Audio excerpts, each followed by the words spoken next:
আজকের প্রথম নিউজ হচ্ছে যে পিডব্লিউ ইনসাইডার এটা বলছে যে যেমনটা আমরা ভেবেছিলাম যে মানি ইন দ্য ব্যাঙ্কেতে আমরা জন সিনা ভার্সেস সিএম পাঙ্কের মধ্যে ম্যাচ দেখতে পাবো, তো সেটা হয়তো এখন আর নাও হতে পারে। তো ডাব্লিউডব্লিউ সেটা নিয়ে ডিসকাশন করছে যে এটা হয়তো ক্যান্সেল হয়ে যাবে, বেশ একটু দোটানার মধ্যে রয়েছে। আর আমি তো তোমাদেরকে শুরুতেই যখন বলেছিলাম যে ডাব্লিউডব্লিউ এই ম্যাচটাকে মানি ইন দ্য ব্যাঙ্কে করানোর কথা ভাবছে, কিন্তু কী করে এটা সম্ভব, কারণ এত বড় একটা ম্যাচ কিন্তু সেটাকে বিল্ড আপ করার পর্যাপ্ত টাইমই নেই। এটা ডাব্লিউডব্লিউ টাকার জন্য তাড়াহুড়ো করে বুক করে দিতে পারে, কিন্তু দেখে তো খুব একটা মজা লাগবে না, যেখানে সিএম পাঙ্কের স্টোরি লাইন আমরা সেথ রলিন্স আর ব্রন ব্রেকারের সাথে দেখতে পাচ্ছি। তো এই ম্যাচের মধ্যে ব্রন ব্রেকার আর সেথ রলিন্সের তো ইন্টারফেয়ার হবেই, যার ফলে ম্যাচের পুরো মজাটা খারাপ হয়ে যাবে। তো আমরা যদি জন সিনা ভার্সেস সিএম পাঙ্কের ম্যাচ দেখতেই হয়, তাহলে একটা ফ্রেশ ফিউডের মতো তার এটাকে বুক করতে হবে, আর কম করে হলেও মাঝখানে টাইম তো দিতেই হবে। আর এটা শুনে ভালো লাগলো যে ডাব্লিউডব্লিউ এখন এই প্ল্যানটাকে ক্যান্সেল করার কথা ভাবছে। আমি তো মানি ইন দ্য ব্যাঙ্কেতে এদের ম্যাচ দেখতে একদমই চাই না। তার মানে হচ্ছে যে আমরা যে 6 ম্যান ট্যাগ টিম ম্যাচ দেখতে পাবো, কিংবা কোডি রোডস আর R-Truth ভার্সেস জন সিনা আর ট্রেভিস স্কটের মধ্যে ম্যাচ দেখতে পাবো, সেটার দিকেই হয়তো ডাব্লিউডব্লিউ যেতে পারে। আর এবার একটা ইম্পর্টেন্ট বিষয় নিয়ে কথা বলা যাক, সেটা হচ্ছে যে তোমরা তো দেখেছো যে কালকের আমি Monday night draw review video বানাইনি। তো দেখো এরপর থেকে মানডে নাইট ড্র আর স্ম্যাকডাউনের কী হাল চলছে তোমরা তো দেখেই নিয়েছো। আর আমি যেই রকম দেখলাম যে তোমাদেরও খুব একটা মানডে নাইট ড্র আর স্ম্যাকডাউনের তেমন ইন্টারেস্ট নেই, আর দেখতে গেলে আমারও তেমন নেই, কারণ রয়ের আর স্ম্যাকডাউনের যা হাল চলছে দেখতে একদমই বিরক্ত লাগে। ভোরবেলা উঠে আমি দেখি, আর যারা দেখে তারা তো জানেই কত বেকার শো যাচ্ছে। তো এখন থেকে ঠিক করছি যে যখন শো ভালো হবে তখনই রিভিউ করব, আর যখন বেকার হবে তখন অতটা রিভিউ করে কাজ নেই, কারণ সেই তো অন্যান্য ভিডিওতে অল্প অল্প করে কভার হয়েই যায়। আর এমন হচ্ছে না যে ডাব্লিউডব্লিউ এমন একদম খুব ভালো মানডে নাইট ড্র দিয়ে দিচ্ছে, বা যেটা মিস করে গেলে আমাদের অনেক কিছু মিস হয়ে যাবে, এমনটাও নয়। কালকের মানডে নাইট ড্রয়ের তো হার আমরা দেখেই নিয়েছি, তেমন কিছুই ছিল না। তাছাড়া মানডে নাইট ড্র যদি ভালো হয় তাহলে রিভিউ করতে একটা ভালো লাগে। মানে তোমরা দেখে থাকবে, যারা নোটিস করেছো তারা জানো যে যখন শো ভালো হয় তখন কিন্তু আমার ভিডিওতে একটা আলাদা এনার্জি তোমরা ফিল করতে পারবে, আমার গলায় আমার ভয়েসে একটা আলাদা এনার্জি থাকে। কিন্তু শো যখন বেকার হয় তোমাদের আমার গলার আওয়াজ শুনে মনে হবে যেন আমি 2 দিন ধরে ঘুমাইনি, আর এখন ভিডিও বানাতে বসেছি, ভিডিও বানিয়ে যা হোক করে সঙ্গে সঙ্গে আমি ঘুমিয়ে পড়বো। তো ওটা আমারও ভালো লাগে না, তোমাদেরও হয়তো ভালো লাগবে না। আর আমি এটা নোটিস করেছি যে তোমাদেরও কিন্তু খুব একটা ভালো রেসপন্স আসছে না রিভিউ ভিডিওতে। তো এরপর থেকে যখন মেজর কিছু হবে, মানডে নাইট ড্র বলো বা স্ম্যাকডাউন বলো, উইকলি শোগুলোতে, তখনই আমি রিভিউ করবো, না হলে বেকার রিভিউ করে লাভ নেই। আর কালকের মানডে নাইট ড্রয়ের দুটো ঘটনার কথা বলি। আর কালকের আমরা দুটো রিটার্ন দেখতে পেলাম। একটা হচ্ছে ন্যাটালিয়ার রিটার্ন, আমরা অনেক দিন পর, প্রায় 3 মাস পর আবার তাকে দেখতে পাচ্ছি। আর কাইলি সেনের রিটার্ন আমরা দেখতে পেলাম। তো ন্যাটালিয়াকে কেন আনা হয়েছে, কী হয়েছে, যেখানে আমরা ন্যাটালিয়া ভার্সেস বেকি লিঞ্চ ভার্সেস রক্সিন প্যারেজের মধ্যে মানি ইন দ্য ব্যাঙ্কের কোয়ালিফাইং ম্যাচ দেখতে পাই। আর যেহেতু এখানে ডাব্লিউডব্লিউ বেকি লিঞ্চকে পিন করাতে পারবে না, আবার রক্সিনকেও ডাব্লিউডব্লিউ ভালো বুক করতে চায়, তো সেই জন্য কাউকে না কাউকে তো পিন হতেই হবে, সেই জন্যই ন্যাটালিয়াকে আনা হয়েছে। মানে একজন জবারকে দরকার ছিল, আর ন্যাটালিয়া হচ্ছে সেই জবার। এককালে যে ওমেন্স ডিভিশনের টপে থাকতো, সে এখন জবার হয়ে গেছে। তো ন্যাটালিয়া এই জন্যই এখানে ছিল, ন্যাটালিয়াকে এখানে রক্সিন পিন করে এখানে মানি ইন দ্য ব্যাঙ্কেতে সে অ্যাডভান্স করে যায়। আর এরপর আমরা আবার 3 মাসের জন্য হয়তো ন্যাটালিয়াকে দেখতে পাবো না, আবার যখন একজন জবারের দরকার পড়বে তখন আবার ন্যাটালিয়া আসবে। আর তাছাড়া কাইলি সেনের রিটার্নও দেখতে পেলাম Money in the Bank qualifying ম্যাচে। আমরা Zoey Stark versus Kairi Sane versus Rhea রিপ্লিকে দেখতে পাই। এখানে জোই স্টার্কেরই পিন হওয়ার কথা ছিল যতদূর আমার মনে হয়, কিন্তু জোই স্টার্কের একটা ভয়ঙ্কর ইনজুরি হয়ে গেছে। তোমরা একটা স্পট তো দেখেছো, তার হাঁটুটা কীভাবে ব্যান্ড হয়ে গেছিলো, তোমরা এই ফটোতে দেখতে পাচ্ছ। আর তারপর তাকে ধরে ধরে ব্যাকস্টেজেতে নিয়ে যাওয়া হয়েছে। এটা আগে থেকে প্ল্যান করা ছিল বলে তো মনে হচ্ছে না, কারণ যেভাবে হাঁটুটা বেঁকে ছিল তো মনে তো হচ্ছে সিরিয়াস ইনজুরি হয়েছে।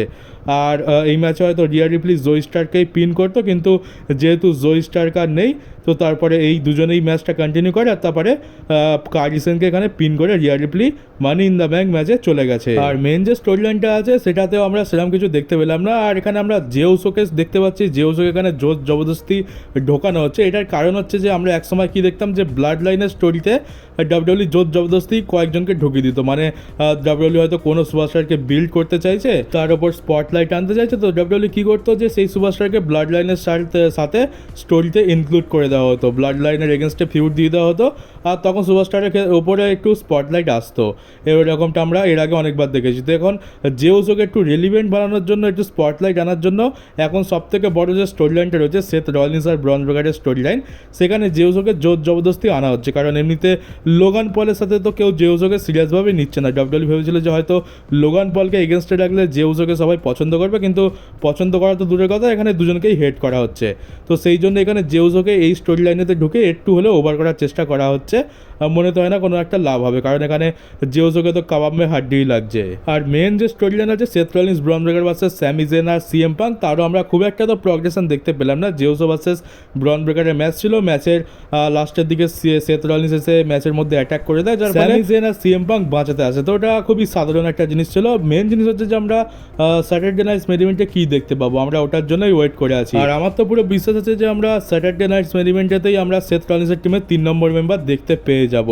আর আমার মনে হচ্ছে এটা স্যামি জেনই হতে চলেছে। আর এই ডমডম ভাই কোন দিন আমাদের মতো সিঙ্গেল ছেলেদের মৃত্যুর কারণ হয়ে দাঁড়াবে, কারণ দেখতে পেলাম যে এখন রক্সিন প্যারিসের সাথে ডমডম ভাইয়ের কিছু একটা চলছে, মানে লিভ মর্গান যে চলে গেছে ওর জায়গাটা আবার রক্সিন নিয়ে নেবে। রক্সিন নিজে থেকে ডমডমের সাথে ভাব জমাতে আসছে। ডমডমের জন্য আমরা দেখতে পেলাম যে রক্সিন খাবার গিফট এনেছে, ডমডম পেয়েও খুব খুশি, আর দুজনে আট চোখে তো বেশ ভালোই দেখছিল।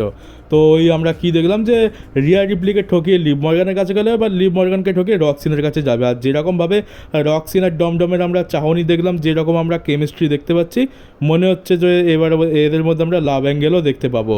ডাব্লিউডব্লিউতে কিছু হোক না হোক, আসল লাইফ কিন্তু আমাদের ডমডম ভাই কাটাচ্ছে। প্রথমে ছিল রিয়া রিপ্লি, তারপরে এলো লিভ মর্গান, আর এখন রক্সিনের মতো একটা ছোট্ট কিউট মেয়ে। আর আমার তো মনে হচ্ছে আমরা ঠিক ওই রিয়া রিপ্লি আর লিভ মর্গানের যেরকম স্টোরি লাইন দেখতে পেয়েছিলাম সেরকমই দেখতে পাবো। লিভ মর্গান ফিরে এসে বলবে যে ডমডম আমার উপর চিট করেছে, আর তারপরে ডমডম বলবে যে না আমি তো তোমার সাথেই আছি। তারপর কোনো একটা জায়গায় গিয়ে দেখতে পাবো যে লিভ মর্গানকে ঠকিয়ে ডমডম রক্সিনের সাথে চলে গেছে, আর তারপরে ওই চুম্মা চাটি সিনটাও দেখতে পেয়ে যাবো, ঠিক যেমনটা আমরা আগের বছর সামার স্ল্যামেতে রিয়া রিপ্লি ভার্সেস লিভ মর্গানের ম্যাচে দেখতে পেয়েছিলাম। তো মনে হচ্ছে ওই দিন আবার আসতে চলেছে।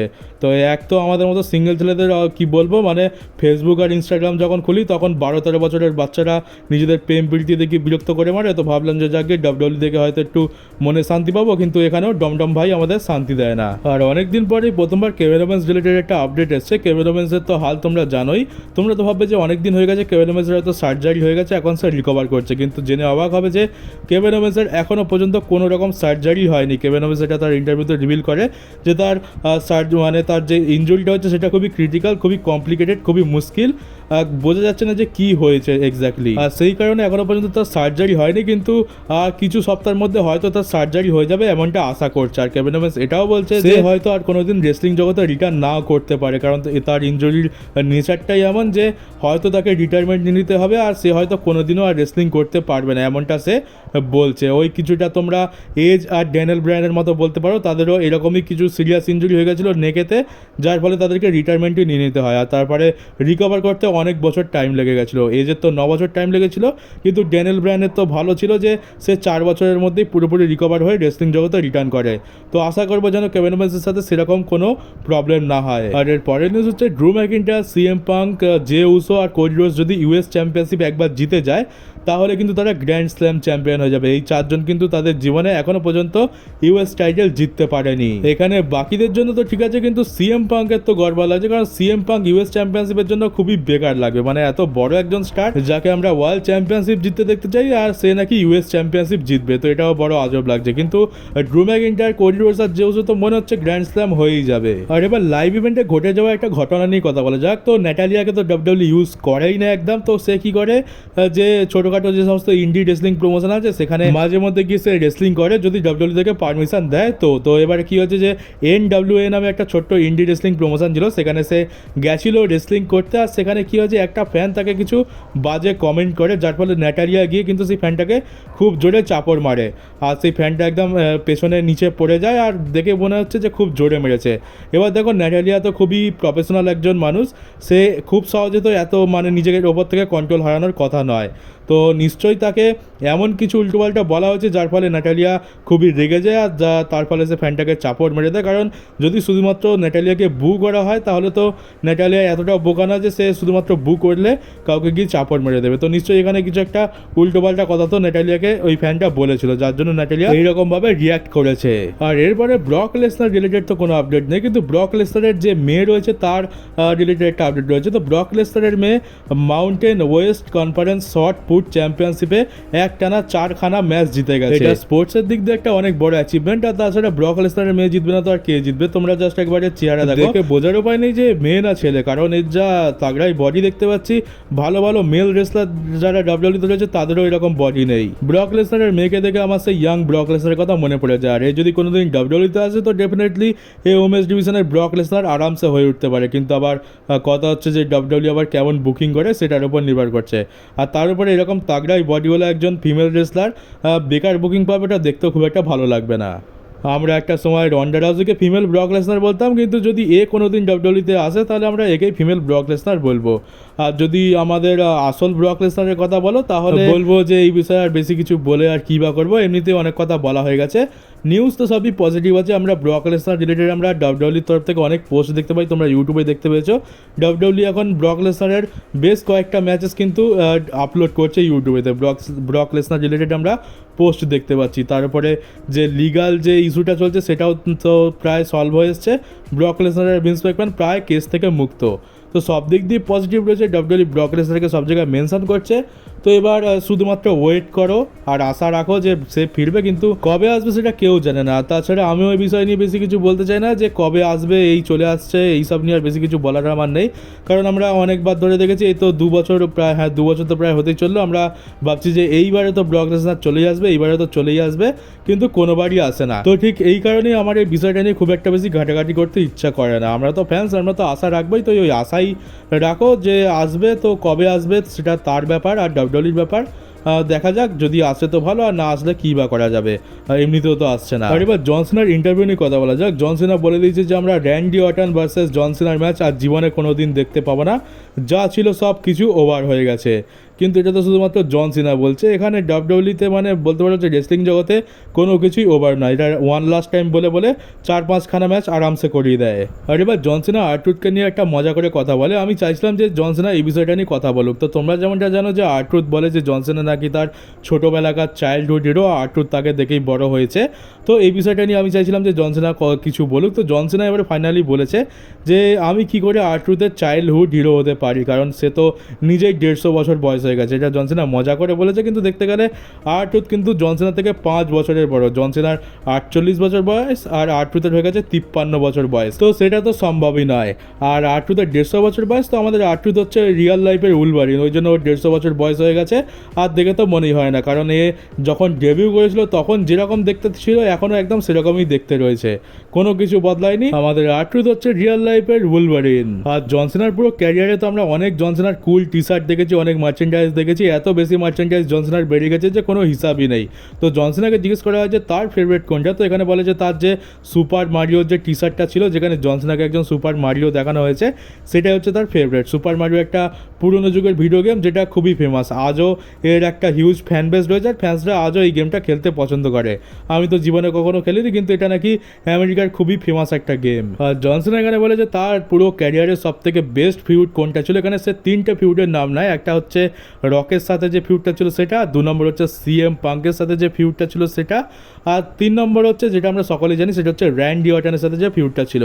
আর দেখতে গেলে এই 3টে ফিউড জন সিনার ক্যারিয়ারের সব থেকে বড় ফিউড, এতে কোনো সন্দেহ নেই। আমরা এই 3টে ফিউডের কথাই আমাদের সব থেকে বেশি মনে থাকে। আর এই ফিউডগুলো আমরা খুবই এনজয় করেছি, তখন তো আমরা অনেক ছোটো ছিলাম। তো এই 3টে ফিউড হচ্ছে জন সিনার জীবনের সব থেকে বেস্ট ফিউড। তো চলো গাইজ, এই ছিল আজকে নিউজ ভিডিও। কেমন লাগলো কমেন্ট বক্সে অবশ্যই জানিও। নতুন হয়ে থাকলে চ্যানেলটাকে সাবস্ক্রাইব করে নোটিফিকেশন বেলটাকে অবশ্যই অন করে দাও। ভিডিওটাকে শেয়ার করতে একদমই ভুলো না। তো চলো গাইজ, দেখা হচ্ছে তোমাদের সাথে আমার ডাব্লিউডব্লিউ নতুন একটা নিউজ ভিডিওতে।